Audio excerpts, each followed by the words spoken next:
우리 마태 14장 21번째 시간입니다. 마태 14장 21번째.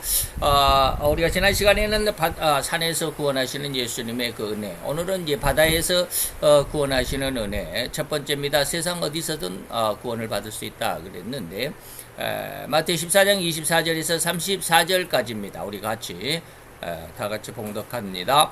배가 이미 육지에서 수울이나 떠나서 바람이 거슬림으로 물결을 인하여 고난을 당하더라. 밤 사경에 예수께서 바다 위로 걸어서 제자들에게 오시니 제자들이 그 바다 위로 걸어오심을 보고 놀라 유령이라 하며 무서워하여 소리 지르거늘 예수께서 즉시 일러 가라사대 안심하라 내니 두려워 말라.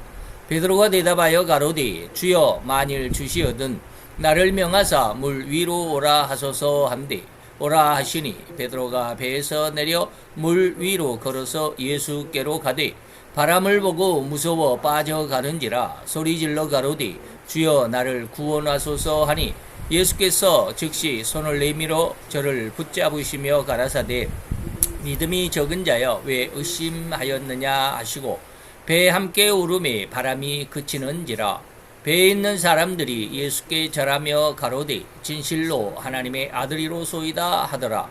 저희가 건너가 게네사렛 땅에 이르니 아멘. 오늘 제목을 이제 조금 다르게 해봤습니다. 바다에 익사 직전, 바다에서 물에 빠져 죽기 직전이라는 말을 제가 이제 그 바다에서 구원하셨다라는 말을 대신해서 이 말씀을 제목으로 정했습니다. 우리가 지난 시간에는 이제 산에서 처음에는 빈들에서 구원하시는 예수님의 은혜, 그 다음에 지난 시간에는 산에서, 그리고 이제 오늘은 이제 바다에서 구원하시는 예수님의 모습을 한 5시간에 걸쳐서 이렇게 쭉 말씀을 드릴 것입니다. 그리고 이제 게네사렛에서 귀신 들린 많은 군대 귀신 들린 자의 모습이죠. 그런 내용 안에서 오늘 예수님의 은혜를 한번 생각해 봅시다.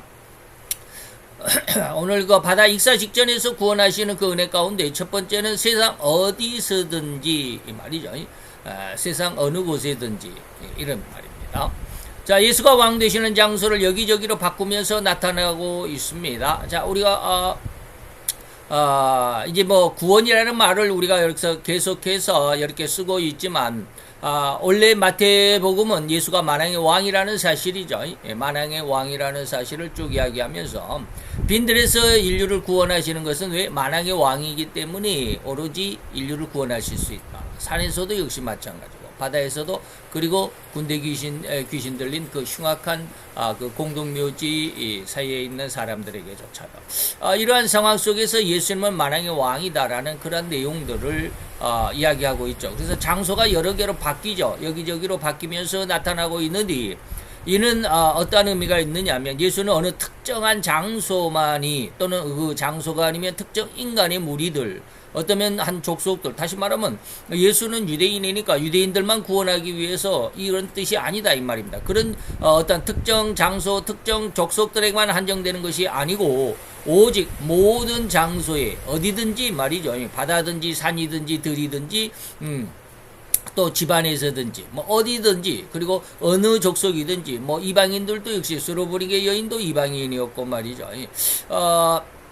유대인뿐만 아니라 모든 족속과, 그리고 어느 나라에 소속되든지, 그리고 어떠한 방언, 어떤 나라 말을 하든지 간에 서로 다 다른 자들일지라도 오직 예수를 만나는, 그리고 그의 도움을 얻을 수 있는 곳이라면 이 세상 어디든 상관없이 모든 장소가 예수의 구원을 얻을 수 있는 곳이고 만날 수 있는 곳이다 라는 그런 의미로 오늘 이 본문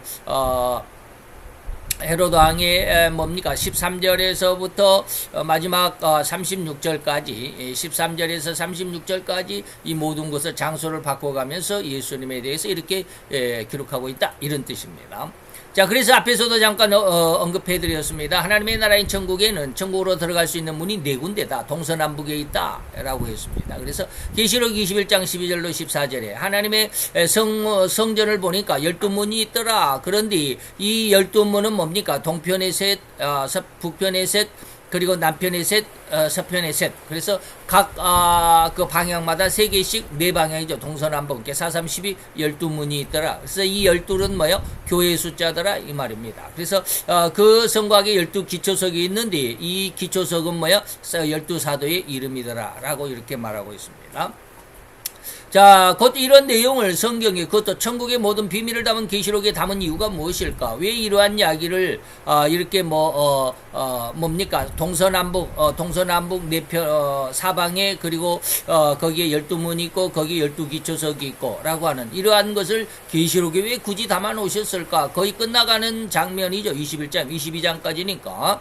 자, 그것은 곧 천국에 입성할 수 있는 방향은 네 방향이다. 곧 동서남북인데 이것은 뭐예요? 온 세상을 의미한다. 동서남북 온 세상을 의미한다. 라고 했습니다.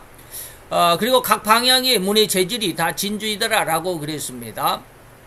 21장 오늘 이제 14절까지만 얘기했는데 21절로 넘어가 보니까 이 12문이 있는데 이 12문은 모두가 다 진주더라. 이 말입니다. 다 진주로 문들을 만들어 놨다. 그래서 진주라는 이름의 뜻이 뭐냐? 진주는 마태이 13장에서 우리가 이제 지금 14장이니까 이미 배웠죠. 거기에서 7개의 비유가 있습니다. 마태이 13장은 천국장이라고 그랬습니다. 국 끓여 먹는 천국장이 아니고 천국이라고 그랬습니다.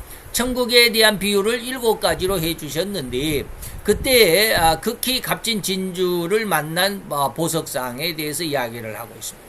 그래서 45절 46절에 보니까 천국은 마치 좋은 진주를 구하는 장사, 보석상이죠. 그래서 극히 값진 진주 하나를 만남이 가서 자기의 소유를 다 팔아서 그 진주를 샀더라.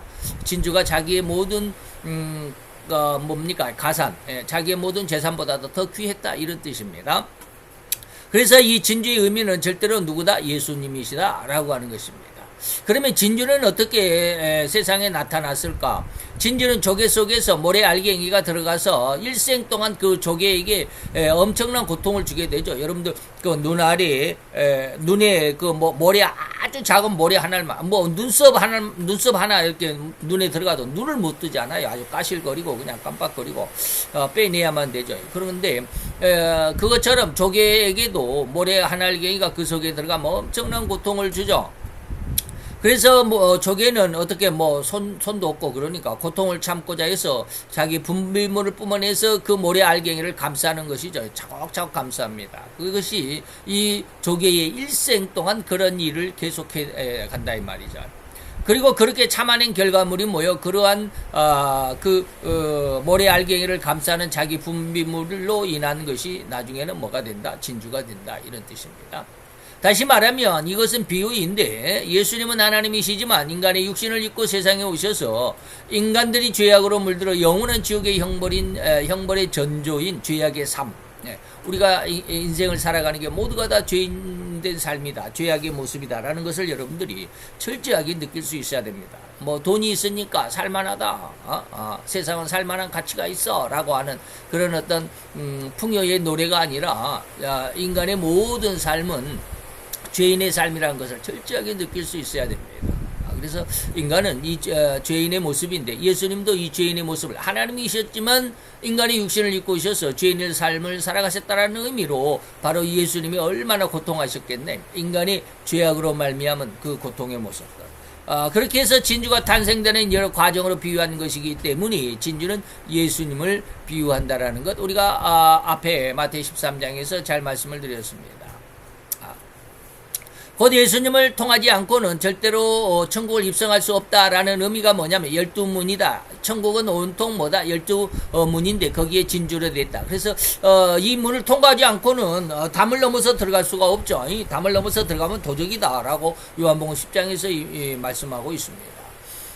그래서 이 문을 통해서만 천국에 들어갈 수 있는데 이 문이 진주다. 진주는 예수님이다. 그래서 요한복음 14장 6절에서 예수님이 친히 분명하게 밝히 말씀해 주십니다. 예수께서 가라사 내가 곧 진리고 내가 곧 길이고 내가 곧 진리고 생명이니 나로 말미암지 않고는 아버지께로 올 자가 없다. 천국에 입성할 수가 없다. 물론 사도행전 4장 10절에 베드로도 그랬죠. 예수 이름 외에 우리를 구원 얻을 만한 다른 이름을 우리에게 주신 적이 없다라고 하는 것 말이죠.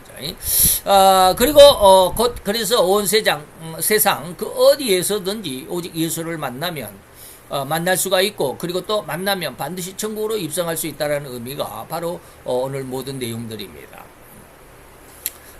그래서 요한 1서죠. 요한 1서 2장 23절 25절에 보면, 그래서 아들을, 다시 말하면 예수죠. 하나님의 아들인 예수를 부인하는 자는 그 속에 아버지가 없다. 아버지를 믿는 믿음이 없기 때문에 아들을 부인한다. 이런 뜻입니다. 그리고 아들을 시인하는 자, 예수를 믿고 예수를 구세주로 인정하는 자는 그 속에 이미 아버지를 믿는 믿음도 있다. 그래서 너희는 처음부터 들은 것을 너희 안에 거하게 하라. 이 복음을 너희 속에서 절대로 떠나지 않게 해라. 너희 믿음을 잘 간직해라 라고 하는 것입니다. 처음부터 들은 것은 너희 안에 거하면 너희가 아들의 안과 예수의 안과 아버지 안에 거하는 그러한 믿음이 된다라고 하신 것이죠. 그것은 곧 우리에게 뭐다? 영원한 생명이다라는 겁니다. 이러한 내용을 기억하시면서 오늘 본문의 기록 속에서 의미를 찾아봅시다. 곧 우리가 14장에서 앞에서 빈들에서 구원하셨다, 산에서 구원하셨다, 그리고 지금은 바다에서 인류를 구원하신 모습을 그리고 있는 그런 기록들인데, 이것은 예수님이 인간을 구원하시는 장소가 어디든 구애받지 않는다라는 사실을 암시한 것이다 라고 그랬습니다. 그래서 아무것도 없는 빈들에서도 인간을 구원하셨고, 험악한 산에서도, 그리고 지금은 우리가 공부해가고 있는 이 구원의 내용도 역시 바다에서도 구원하신다는 의미를 포함하고 있는 의도적인 기록이다 라고 하시는 겁니다. 그래서 성경을 많이 읽어서 그 의미를 찾아낼 수 있고, 그 의미 속에서 믿음을 얻을 수 있는 귀한 은혜가 있어야 되겠다라는 것이죠. 예수님이 산에 계시는 동안 제자들만 바다를 건너가는데 갑자기 바다에 큰 풍랑이 일어나가지고 제자들이 탄 배를 덮치게 되었습니다. 그러나 예수님은 이러한 모든 일 중 하나도 개의치 않으셨다. 당당하게 그 바다 위를 걸어오셨다. 라는 이러한 기록이 오늘 본문인데 무슨 의미인가? 이런 뜻이죠. 다시 말하면 거기에 바다는 인간의 인생의 모습입니다. 인생의 모습이라는 거에 때로는 순풍이 있기도 하지만 때로는 아주 흉악한 폭풍이 일어가지고 막 배를 뒤집어 엎는 그런 풍랑이 일어날 수도 있고, 근데 인생의 모습에서 때로는 참 이 정도면 뭐 살만 난다 할 정도로 아주 그냥 뭐 성공 가도를 달리는 그런 모습이기도 하겠지만, 어느 때는 뭐요, 완전 풍지박살 나가지고 완전히 재산 다 털어먹고 건강도 해치고 바로 죽기 직전에 나는 자연인이다라는 하는 프로그램을 보면 한 30% 정도, 거기 출연자들 30% 정도는 암에 걸려가지고 뭐 몇 개월 못 산다라는 사람들이 산에 들어가서 사는 그런 내용들이죠. 바로 그런 인생이 아주 흉악한 풍랑을 만나는 그런 모습도 있다. 그래서 바다에서 오늘 예수님께서 구원하시는 것은 바로 우리 인생이 그렇게 흉악한 삶 속에서 예수님이 우리를 구원하시겠다는 그런 의미가 들어있다, 이런 뜻입니다. 예수님은 결코 인간이, 그리고 이 세상에 그 어떠한 엄청난 환난과 역경이 강력함으로 흉흉하게 덤벼들지라도 전혀 상관없다라고 하는 것입니다. 저도 이러한 믿음을 지금 얻고자, 그런 믿음을 얻고자 지금 간절하게 기도하지만 이게 잘 안 되더라고요. 요즘에 아주 고민이 많습니다. 자, 전혀 상관없이 호리만큼도 예수님을 요동케 할 수 없었다라 라고 하는 것입니다. 옷자락은 바람에 휘날릴지라도 예수님은 결코 그 바람에 동요하지 않았고, 풍랑이 그 배를 뒤집어 엎을 것 같이 흉흉하다 할지라도 예수님은 잔잔하게 그 풍랑이 있는 바다 위를 그냥 걸어오셨다라는, 그래서 예수님을 요동케 할 수 없다라는 그 예수님의 은혜를 오늘 우리가 받아야 된다라는 의미입니다. 반대로 예수님 편에서 보면 이런 세상에 다시 없을 만큼 흉흉한 광풍일지라도 예수님은 결코 호리만큼도 동의하지 않는 분이시다. 단지 예수님의 옷자락은 펄럭이게 할 수 있을지라도 결코 예수님은 이러저러한 세상의 그 어떤 환난이나 역경일지라도 눈썹 하나 까딱하지 않는 분이시더라, 이 말입니다. 그분의 다시 말하면 이것을 세상을 이기는 믿음이다 라고 그랬습니다. 세상을 이기는 믿음, 이 믿음을 성도들에게 주시고자 했다라고 하는 것이죠.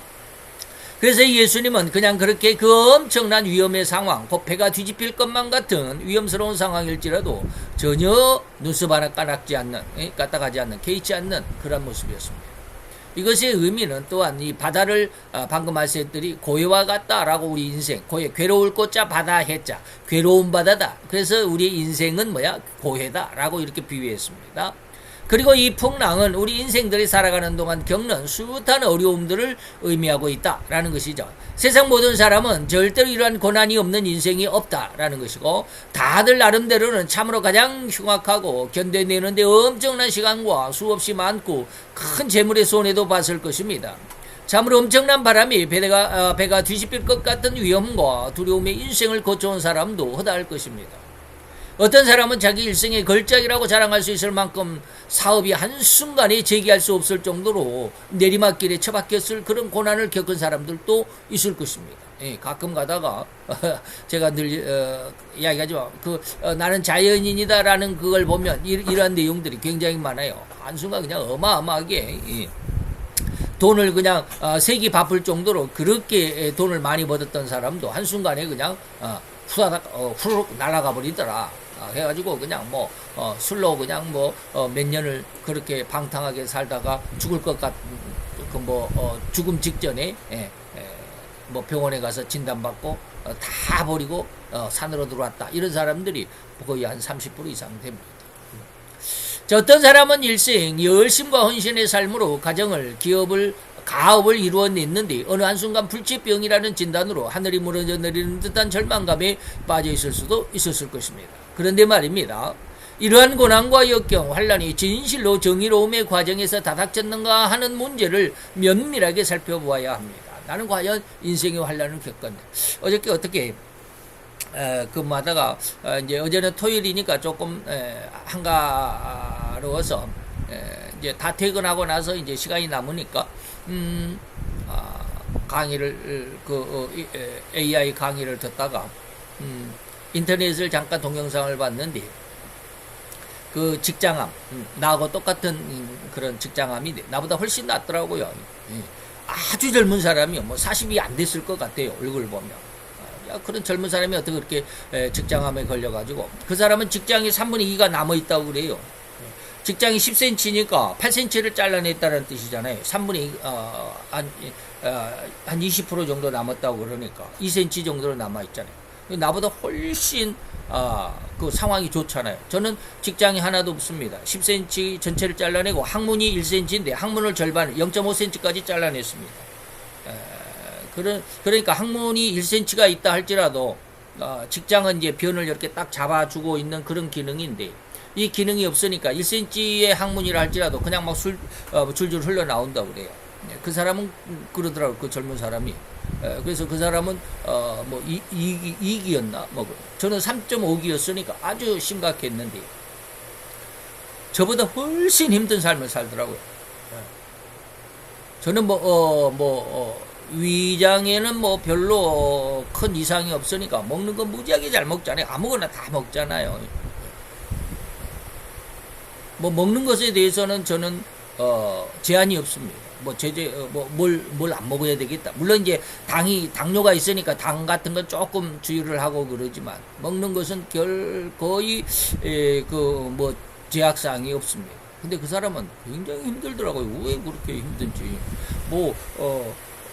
저는 그거 음식 이름도 몰라요. 무슨 무하고 두 개 섞여가지고 미음같이 그런 것을 먹어야 돼. 이게 항문이 직장이 없으면 그 변을 받아주는 기능이 없기 때문에 그냥 계속 줄줄 나오는데 그 사람은 30분에 아니면 1시간에 한 번 가더라도 하루에 24번씩은 가야 되니까 잠을 못 잔다고 그러고 굉장히 힘들어 하더라고요. 그 사람은 그래도 직장이 2cm나 있잖아요. 저는 직장도 없고 항문도 절반밖에 없고 말이죠.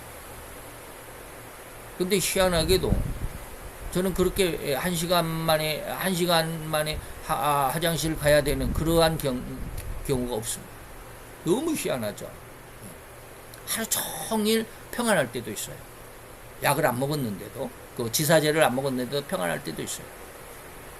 그건 이제 밤에는 이제 어떻게 하다가 이제 몸이 이제 편안하게 쉬고 있으면 나오는지 어쩌는지 밤에 12시도 됐다가 1시도 됐다가 일어나가지고 화장실에 가서 1시간 정도 앉아 있어야만 되고 그러다가 조금 있다가 또 잠자려 들어가가지고 좀 1시간 정도 자려고 그러면 또 다시 또 화장실 가야 되고 어제 밤에도 한 3번 정도 갔다 왔는데, 뭐 한 번 나오면 그렇게 한 서너 번 정도, 많이 가면 5번 정도 그러는데 하루 종일 그러지는 않거든요.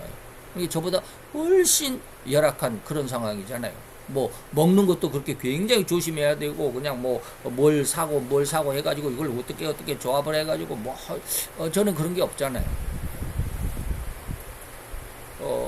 그분의 영상을 이렇게 보고는 굉장히 안타까웠어요. 야, 나보다 훨씬 상황이 좋은데도 삶을, 일상 생활을 하는 데는 이렇게 힘든가. 나는 거의, 물론 화장실 갈 때는 힘들어요. 그냥 가끔 가다 낮에도 그냥 막 5번을 가야 되면, 주위에 근무하다가 화장실 가야 되면 눈치 보이고 그러기는 한데, 그런 날이 많지는 않아요.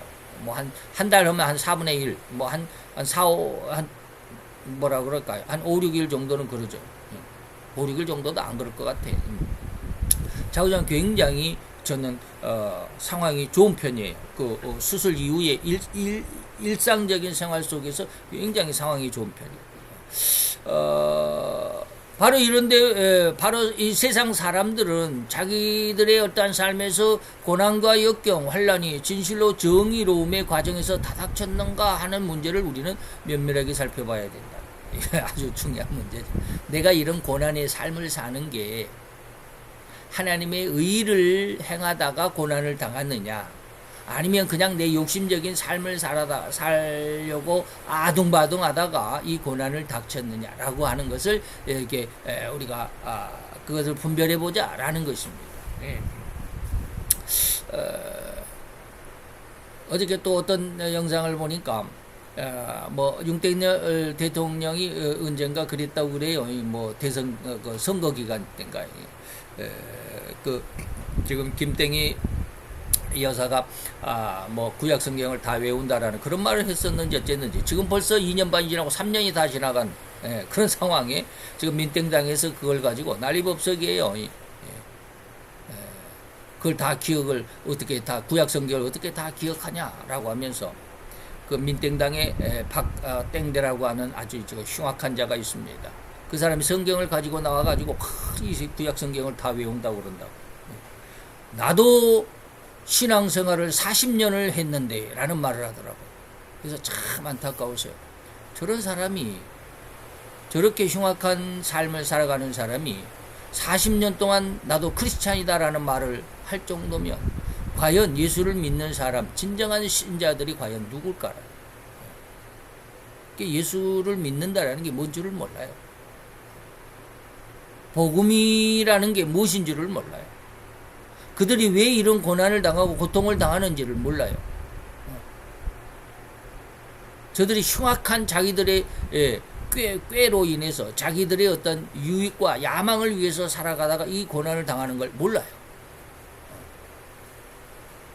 여기에서 뭐요? 진실로 우리는 이 고난이 정의로움의 과정에서 내게 다닥쳤는지를 있어봐야, 잘 구분해봐야. 그래서 베드로전서 2장 20절에 그랬어요. 너희가 이 죄가 있어 매를 맞고 참으면 무슨 칭찬이 있겠냐 이 말이에요. 다시 말하면 죄 때문에 너희들이 고난을 당하면, 어려움을 당하면, 징계를 당하면 무슨 소용이 있어? 너는 그 죄값 때문에 그 고난을, 그 징계를 당하잖아. 그러나 오직 선을, 하나님의 의를 행함으로 인해서 고난을 받고 그 고난을 참고 있으면 이건 하나님 앞에 아름다운 고난이야. 똑같은 고난이더라도 이 말이에요. 아름다운 것이 있고 칭찬받지 못할, 오히려 비난받는 고난이 있어. 잘했다 이놈아, 그럴 수도 있어. 요즘에 누굽니까? 미국 목사 누구요? 예? 아이고, 김건희 여사 백 줘가지고 지금 난리법석을 피우는 갑자기 이름이 생각이 안 나네. 그 목사라고 그렇게 참 자기는 목사다라고 그러면서 맨날 그런 북한에 가서 김일성이 찬양, 김정일이 찬양이나 하고 이런 사람들,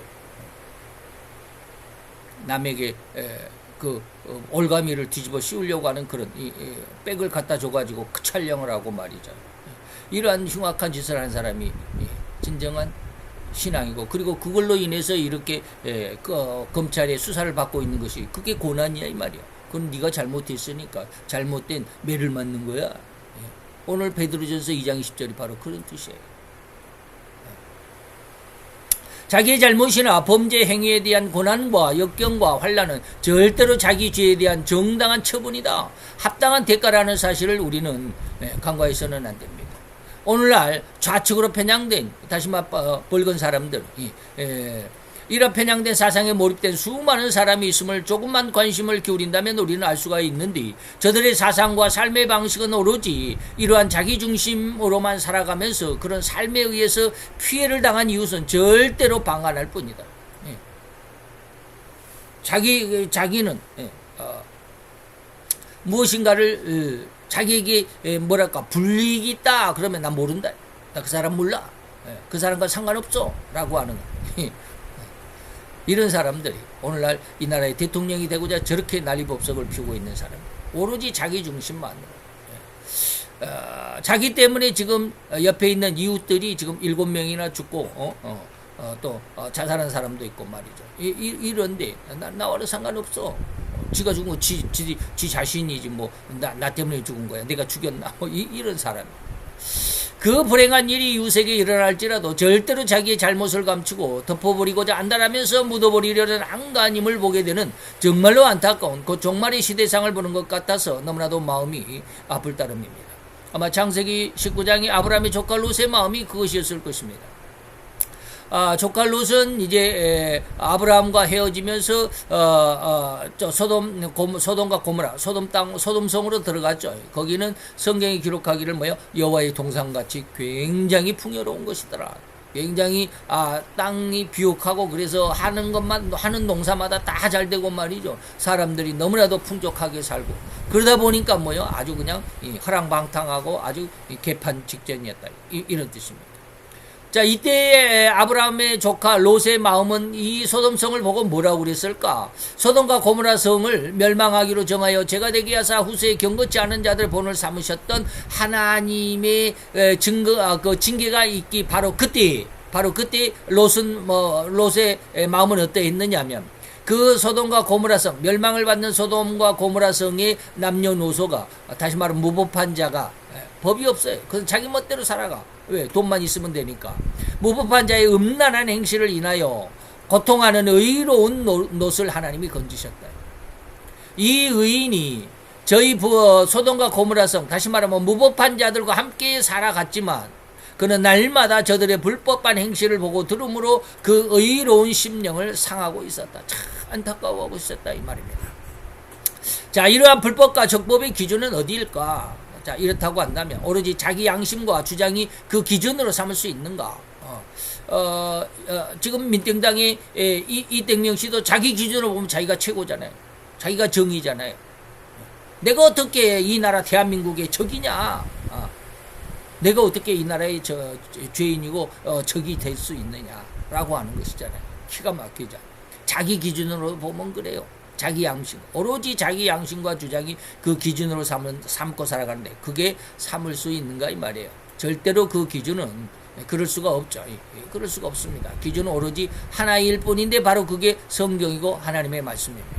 그래서 신명기 28장 1절로 6절, 15절로 19절까지 여러분들이 한번 읽어보시기 바랍니다. 1절로 내가 내 하나님 여호와의 말씀을 삼가 듣고 오늘날 내가 내게 명하는 그 모든 명령을 지켜 행하면, 내가 내 하나님 여호와의 말씀을 순종하면, 그리고 15절에 가서도 내가 만일 내 하나님 여호와의 말씀을 순종하지 아니하면, 오늘날 내가 내게 명하는 이 모든 명령과 규례를 지켜 행하지 아니하면, 다시 말하면 1절부터 14절까지는 축복, 너희들이 행하면, 말씀을 듣고 행하면 네 여호와의 말씀을 순종하면 이 복을 받을 것이다 라는 말이고, 15절로 이제 마지막 60 몇 절까지, 마지막이 몇 절인까지 모르겠네, 60 몇 절까지 어마어마하게 긴 장은 네가 말씀을 지켜 행치 아니하면 이 모든 저주가 너희들에게 임할 거야 라는 것입니다.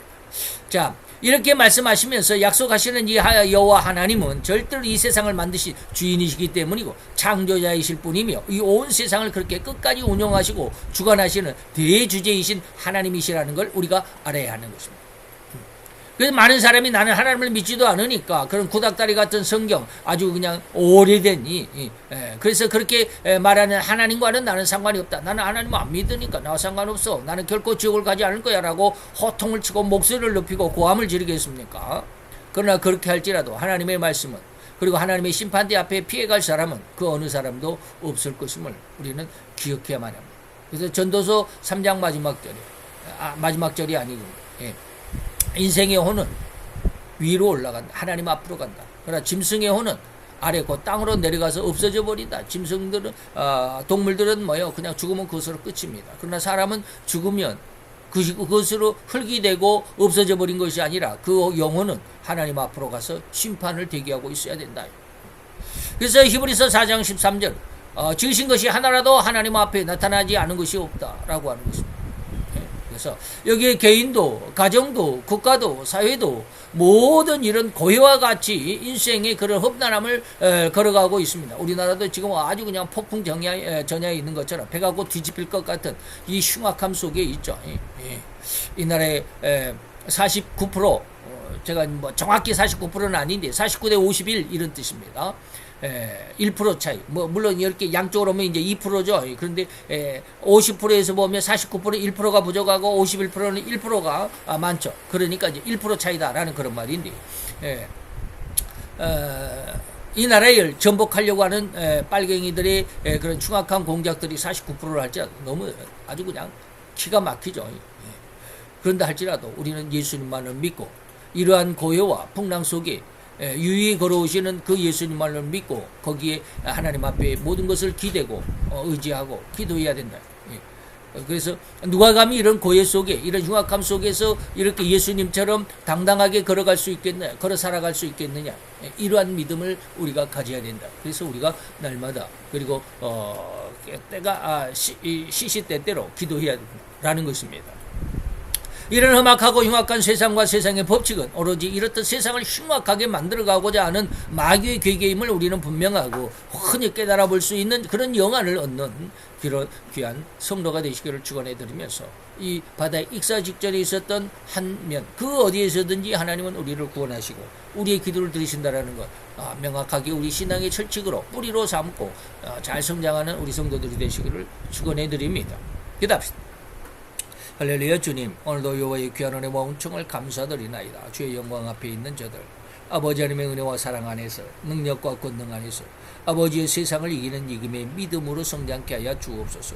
아버지 세상이 어떠하든지 풍랑이 일고 바람이 분다 할지라도 파도가 넘실댄다 할지라도 결코 아버지의 옷자락은 아버지 바람에 휘날린다 할지라도 결코 예수님은 눈썹 하나 까다가지 않을 수 있었던 당당함과 의연함과 아버지 하며 그러한 이기는 믿음이 오늘 우리들에게도 덧입혀지고 덧입혀질 수 있는 귀한 은혜의 역사가 이루어지게 하여 주옵소서. 세상을 이기는 내가 세상을 이겼노라 이 권능을 너희들에게 줬노라 하였사오니 우리 하나님께서 주시고자 원하셨던 그 이기는 믿음을 얻는 귀한 믿음의 성도들이 되게 하여 주시옵소서. 예수 그리스도의 이름으로 감사와 기도드렸사옵나이다. 아멘.